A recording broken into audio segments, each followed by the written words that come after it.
Dr. Shasky. Thank you very much for that introduction. And I guess what I'd like to say is my life seems to be always at the end of the food chain. As a pharmacist, I was always the last one in line with the patient after all the research has been done, the drugs have been developed, approved, marketed, prescribed, and now I deliver it to the patient, and now we've got to figure out how to pay for it. So now I've even moved further down the food chain into the insurance industry to look at it from that angle. So numbers, models, complexity, and trying to make sense out of it all. So what I'd like to say, I have a disclaimer, so I'm putting this disclaimer on the screen so I can speak freely. And I like to do that because it sort of engenders questions and gives us a chance to really delve into some interesting ideas and possibilities. Excuse me. We all in the United States know what an orphan drug designation is. Well, it was created by fiat, an act of Congress, signed by the President. And what I've noticed and thought about while I've been listening to these presentations this year, last year, and in other venues, is that what Congress can giveth, Congress can taketh away. What Congress can giveth, Congress can modify. So we all have this little bit of thing out there that says we have to pay attention to our environment in terms of what might be coming down the pike, not from a scientific standpoint, from a cultural, political, economic, societal standpoint. Yes, and the thing I was thinking about today, listening to the gentleman from China talking about their designation of orphan diseases, and every country has its own different designation of orphan disease, orphan drug status. Here we have 200,000 in the United States, someplace might be 10,000, someplace might be 5,000, someplace maybe 500,000. But every country has a little bit different definition on that. So I'm curious, as our industry and the insurance industry sort of spreads internationally, how do you start to sense, is there going to be a regression to the mean in terms of the definitions? What is and how many people or patients that would affect? And the thing that was spoken so eloquently about this afternoon by our first speaker, John Crowley, was the benevolence aspect of the legislation in the United States. So we have a lot of things in here in the orphan designation space in the United States that really say, go out, innovate, get these drugs to these folks. So incentives are out there, and certainly we have exclusivity, a waiver of fees, a reduction in fees, tax credits, stimulation for clinical research, generation of patient advocacy groups to try and get things moving to really make life better for these patients who have these particular diseases. So that's been well established over the course of time. But what about the payers? What are the incentives for the payers to participate and work with people and organizations in the orphan disease space? And I think a big elephant in the room is social pressure. It's the historical and cultural perspective of orphan diseases are such that you cannot turn away that immediate need when presented to you. Save the singular person right here in front of you now, and then we will worry about the after effects later. From an insurance company's perspective, I think it just is common sense. You want to be a good corporate citizen. I'm sure in the pharma, biotech world, you love to have your name on the front page of the Wall Street Journal if it paints you in a good light. Well, if a payer doesn't pay for a drug for an orphan disease, that certainly won't put you on the front page of the Wall Street Journal in a good light. So yes, the social pressure to stay off the papers and be perceived as a good corporate citizen is very important. And certainly, and perhaps this next bullet point could be placed first, and in my perspective as a clinician probably should be placed first, is that you have to consider the medical need. Do we have an FDA indication or an approved indication by a European medical agency that says, yes, it's approved for this particular indication? If it has an indication that says, yes, it's approved, it's safe, effective, it works, then that's a very powerful motivator and incentive for a payer to figure out some way to make sure the financing of this particular process for care works. So what I have here is I copied this out of our competitors' clinical policy bulletins. Basically says if it's FDA approved, we'll find a way to pay for it. Virtually that definition is the same for all major insurance payers in the United States today.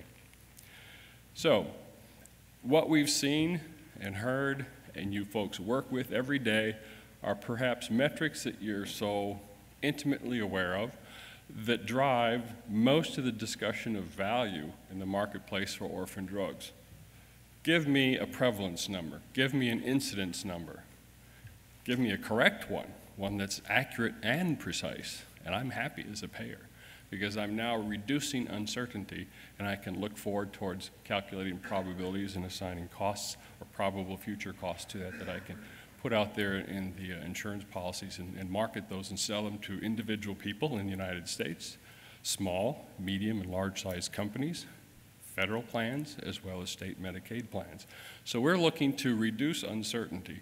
And the one thing that's difficult for a manufacturer who's trying to develop and get a drug NDA approved, as well as a payer, as well as a clinician, and especially for a patient, is to figure out when is this drug going to be approved. And a lot of that involves communication. We talked about that earlier today, this morning, about patient advocacy groups, social marketing, trying to figure out ways to channel this information to figure out, is it likely to happen? Yes or no? It's a gamble. So if we can figure out likelihood of when it's going to be approved, the extent of its pharmacology and its impact on the patient's disease state, and calculate how many likely patient candidates there are, then, boy, this is a simple problem. We have no problem at all figuring out how much is this going to cost and how we can spread it out to the various constituents that have to put the money in the fund in order to distribute it out and pay for it. You've seen this slide in various iterations from time to time, but the thing I'd like to make a very strong point about is that cost is not equating to value. There is a difference between cost and value. And all too often, I perhaps find myself, others perhaps find themselves falling into the trap that the higher the cost, the higher the value. Maybe that's true, maybe that's not. But we see in this particular chart, like you've seen before, that on the far left-hand side of the screen on the vertical axis, you see a whole smattering of various costs for very small frequencies or small prevalences of diseases. And that's where the variation is that we're trying to understand and reduce so that we can accommodate that and gain some certainty in terms of what's going on in the marketplace. So if we're looking at cost, which is not value, and we're trying to determine value, I've heard that word from our previous speaker, John, and others. What is value? If I go to a Webster's dictionary, it gives me a verbal definition of value, but I'm into numbers. Give me a numbers version of value, a formula. So in one sense, you can take a broad numerator and say it's the drug's impact on the disease divided by its cost. And in theory, if you end up with a number, ratio, value of 1, that's a neutral value. Yeah, I can take it or leave it. If it's greater than 1, I like it. If it's less than 1, but still positive, yeah, I'll pay for it, but I'll have to think about it a little bit more. And certainly if it's a negative number, we don't like that one at all. So just think about this notion of a formula for value. Keep that in the back of your mind. We'll proceed on to another topic here, another progression of this notion of value. Because value in this room probably has, I guess there's what, a couple hundred people in here? A couple hundred different definitions. You'd all come up with a couple hundred different formulas. But we're all talking about value in the orphan disease space. And if you look at that top left-hand box, worried well, that might be the folks in here that are allergic to cherry blossom pollen who are going to go wander down the streets and look at the beautiful trees later today or tomorrow. And they might think, well, I need to go get a prescription for an antihistamine.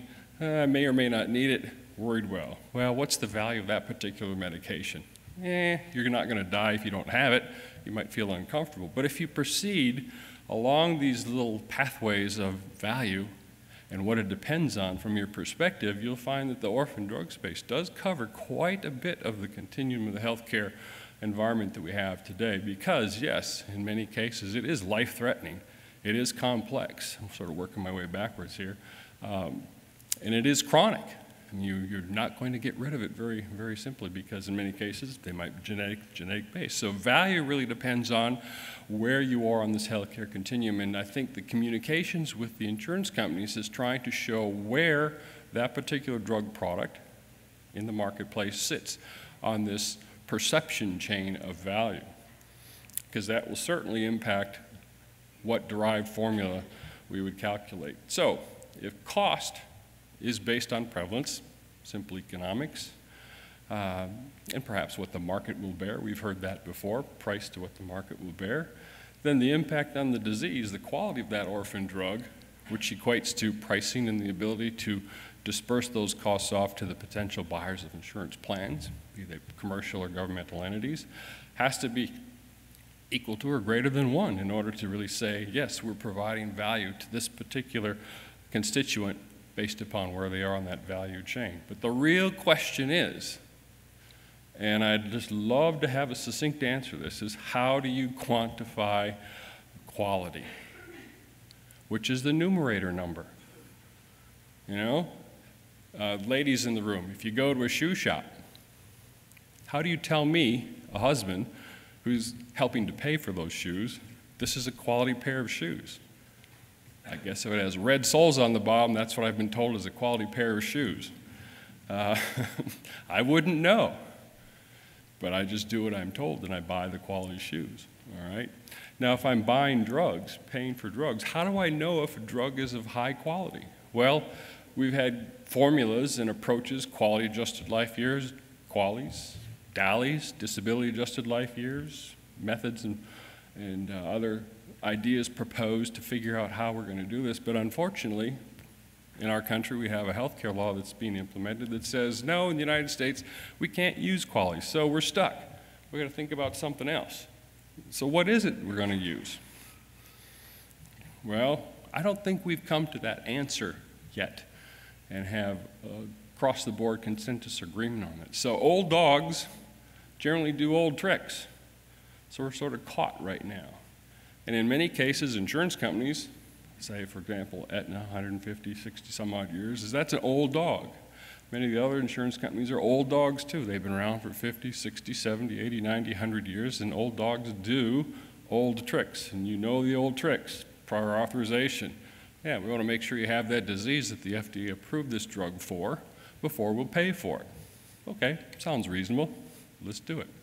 If it starts to be one of those $300,000, $400,000, $500,000 a pop for therapeutic treatment cost drugs, and the small groups that are buying the insurance plan are being hit subsequent years with those actuarially underwritten costs going forward, they're going to say, hey, whoa, we can't afford that.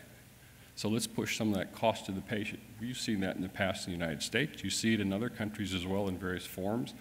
We also see restricted channels of distribution. We had a specialty drug company, Omnicare, talk about their particular benefits to the industry in this particular space. So by restricting channels of distribution, you reduce your logistics costs, et cetera. Also gives you a little more ability to consolidate covered lives, consolidate purchases, and try and wring out a little more efficiencies in those particular types of purchases.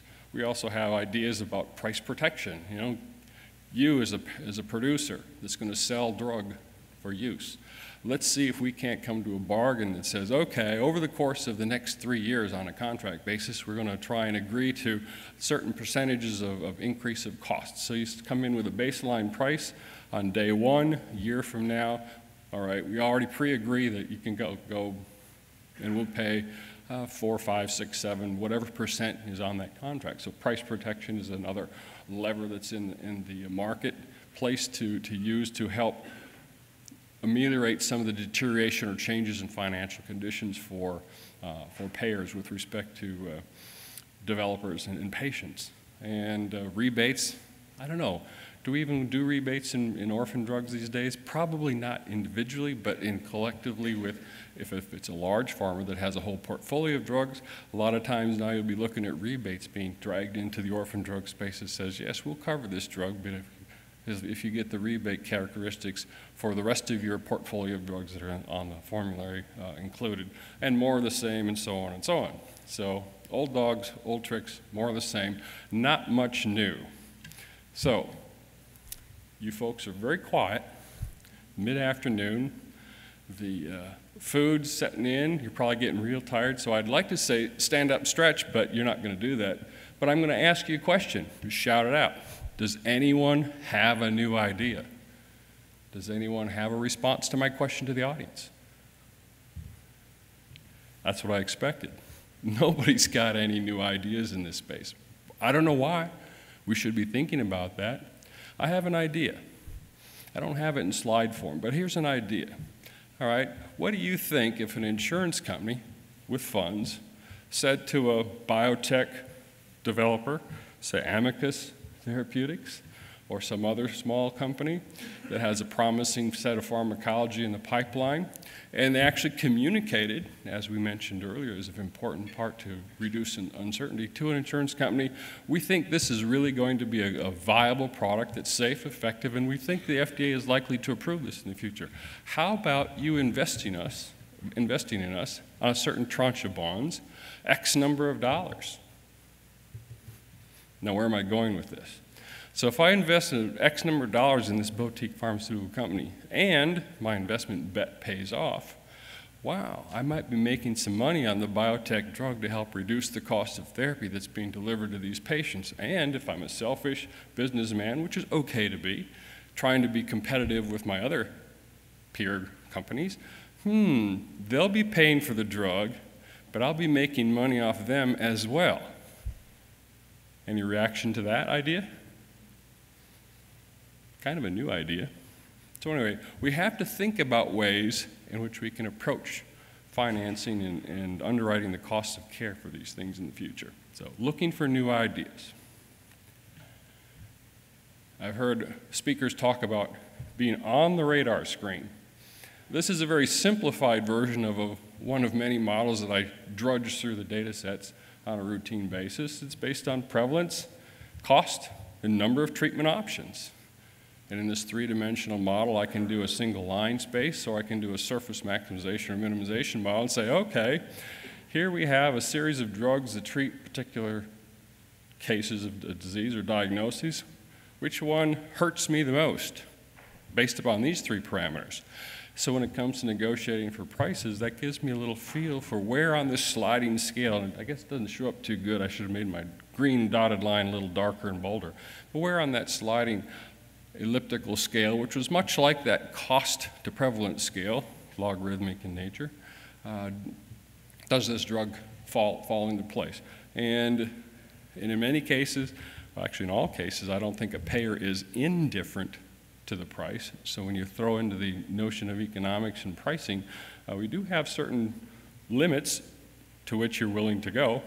And currently and historically, those limits have really not yet hit the maximum where someone would say, as John had alluded to, no, sorry, we're not going to pay. For the most part, every drug gets paid for eventually, some way, some shape, somehow. So one little quick model to look for and dredge for those things that'll hit your pain points. But that's not really a very sophisticated way to think about reducing uncertainty and trying to quantify this thing called value, which would give us an ability to talk and discuss what's going on. Now you'll see on the far right side, the three squares, Y1, Y2, Y3, value, quality, and cost. This is a very simplified model, path analysis model, structural equation model, that says there's a relationship between value, quality, and cost. Because I understand that all 200 plus of you don't have the same formula, I understand that there are different emphases placed on those things that lead or drive or feed into those value, quantity, or quality and cost numbers. And simplistically, from the previous slide, we could look at prevalence, treatment options, how many of them there are, competition between drugs in this particular orphan disease space, and the drug impact on the disease, quality of the outcome of the treatment. And we can take this particular model, and I have models that are a lot more complex and fun to run, but we can set up this particular model, and we can look at this and say, okay, for a given set of conditions, This is what the relationships are, looking at the weighted lines between the two, and that's the relative crystallization of those relationships that exist out of this particular assessment of value for this particular drug in this orphan disease space. So this is another new idea to try and get at a way in which you can negotiate, bargain, provide a common focal point for discussion between payers and suppliers of drug, payers and patient advocacy groups, payers and ACO organizations or provider types, payers and governmental agencies and entities that regulate the particular activities that you're looking for. So, idea number 2. Now, before we get too far off base here, I want to cover one other thing, is that we like to look at claims and the patients that we serve in a couple of different ways. One, I love to look at patients who've been continuously enrolled, where I have a whole time span of information about those patients. And then there's the other group of patients that come in, come and go, the interlopers. It's very difficult to get information on those. But we have looked at and understand that there's a greater community out there that has an influence on what happens. And that's our population at large. So I ran across this study that said, we're interested in how people view run-of-the-mill diseases, cardiovascular, heart attack, stroke, hypertension, asthma, allergies, etc., versus orphan drug spaces. So these researchers did a discrete choice experiment, asked people questions. Every one of you could have been asked a question like this. And they asked these people questions about what would you prefer to pay? What would you prefer to do? And what it boiled down to is that in the main, the people surveyed and sampled said they don't want to pay more for an orphan disease treatment than they do my grandmother's diabetes or my grandfather's hypertension. They don't distinguish, in general, those types of differences that we see coming at us every day. So this is a very powerful and perhaps underlying factor to consider going forward, although it's not really been put into play in a variety of ways in terms of looking at pricing and payment mechanisms. What we also know is that unstable insured, which is people who are in and out of the insurance market or in and out of the ability to pay or finance for their health care, do end up costing everybody more. So we're looking at that. And when we're starting to look at these reciprocal benefits among coverage, I'd like to ask the audience to consider what happens when the benefit of the orphan drug therapy extends beyond the current insurance contract term. And I don't know, who was the lady that asked the question to John earlier? Was it you? Yeah. Okay. We're looking at palliative versus curative. And if you look at this quite closely, it's going to happen a lot quicker than we figure. So if you're looking at payers, be it the government or commercial plans, and they're going to bear the cost of $1 million, $2 million, $3 million treatment during the course of a one-year contract year, then how's my competitor going to do when that patient's employer switches insurance companies and they now have that patient in their pool, but they're cured? So who benefits? Well, clinically, the patient benefits. But does the patient benefit financially? And this is my homework assignment for you, and I wish Congressman Lance was here because I'd like to pose it to him as well. I don't know of any process or system in the insurance industry in this country, let alone Taiwan, that I'm also familiar with, and other countries, in which a person who has a history of an ICD-9, or soon to be 10, or 11, or 12, gets that ICD-9 pulled out of their actuarial and underwriting consideration for future healthcare costs. Has anyone ever seen that happen? I haven't. So I think that's a threat going forward to the success of curative therapies in the orphan drug space that can artificially elevate the cost of care. And on the one hand, artificially elevate profits, if you will, for the insurance companies. That perhaps needs to be addressed and perhaps also needs to be talked about in terms of how you can maybe legislate ways in which you can create pools of reimbursement for a particular covered life, if you will, for the extent of that patient's life, and come to a more amenable space for progressing with the treatment of these particular diseases. So that's my talk, and I appreciate any questions if you have any. And I perhaps would like to invite John, if he has time, for maybe a tag team answer on some of these questions.